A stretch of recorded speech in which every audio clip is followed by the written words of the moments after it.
5টা পত্রিকায় নিউজ দিছি, ঢাকা মেডিকেল খুঁজছি, সোহরাওয়ার্দী হাসপাতাল খুঁজছি, পঙ্গু হাসপাতাল খুঁজছি, কোথাও আমার লাশের সন্ধান দিতে পারে নাই। আমার ছেলে জীবিত না লাশ কোনো কিছুর সন্ধান দিতে পারে নাই।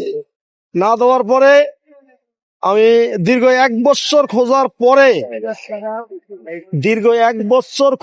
পরে যখন শুনতে পারলাম যে বেওয়ারিশ লাশ হিসাবে জুরাইন কবরস্থানে দাফন করা হয়েছে, তখন আসলাম ঢাকা মেডিকেল, আবার ঢাকা মেডিকেল আসলাম।